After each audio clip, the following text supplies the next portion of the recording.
maamulka degmada Togwa Jaale ayaa ka hadlay dambiyood sababay dhimashada hal qof. Haddaba wariyahayaga Qadar Cabdi Cabdilaahi Daylo ayaa warkan inoo soo diray. Ilaahi wa inna ilayhi raaji'uun. Allah u naxariistay hal ruux ayaa maanta ku geeriyooday dambiyood ku yaala degmada ganacsiyeedka Wajaale waxaana marxuumka meydkiisa ka soo saaray dambiyoodkan ciidanka damdamiska iyo ciidanka bilayska ee ka howlgala degmadaasi Wajaale kaas oo meydkiisa la geeyay isbitaalka guud ee degmada Togwa Jaale waxaana meydkan maanta ku geeriyooday dambiyoodka ka warbixiyay gudoomiyaha degmada Togwa Jaale Xaashi Maxamuud Cabdi taliyaha saldhigga ee degmada Togwa Jaale gaashaan la dhexe Maxamed Case iyo agaasimaha guud ee isbitaalka degmada Togwa Jaale Dr. Umar Abdi Guuleed iyagoo faahfaahin ka bixinaya marxuumkan ku geeriyooday dambiyoodka ku yaala degmada Wajaalana waxay yiraahdeen maanta degmada waxa ka dhacay shil har kamid ah haraha degmada Togwa Jaale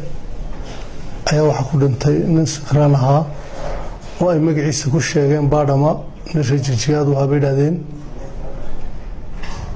ninkaas ayaa ku dhintay maanta degmada baadhistuna way socotaa wixii ka dambeeya gadaal baan ugu soo sheegi doonaa insha Allah nimadii ayaa naloo soo sheegay dib balli ku jira balli ku dhacay ninkii balliga ku dhacay waanu ka soo saaray annaga iyo qolada dabdamiska ee degmada wax yagiba waanu isugu tagnay waxa weeye markii aanu isugu tagnayna ninkaasi wuxuu ahaa nin waalan lama garanayo ciduu ninkaasi yahay baadhama baa la yiraahdaa bay yiraahdeen dadkii dumarkii meelaha joogay ninkaas xalab meesha ku dhacay kadib markii aanu ka soo saarayna isbitaalka la geeyay isbitaalka markaanu geynay warqadii meyd baarista waanu u sameeyay ilaa imkana waa la baaraya waxa ka soo baxana hadii Ilaahay ka dhigo dib baanu ka soo sheegayna haday cid garato oo cid la noqdo qolo iyo hadii aanay garaninba dib baanu ka soo sheegayna meydkiina talaagada ku rido waxaan ku wanaagsanay imka magaalada Wajaale waxay leedahay talaagad meyd oo ilaa inta la doono meydkaas ku jiri karo talaagadii baan ku ridnay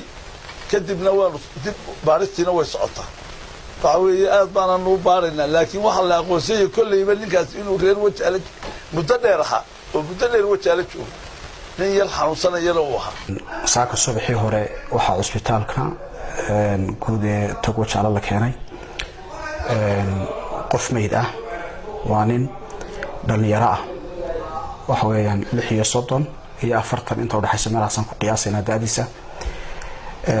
ninkani wuxuu ku dhacay saaka la ogaaday kolka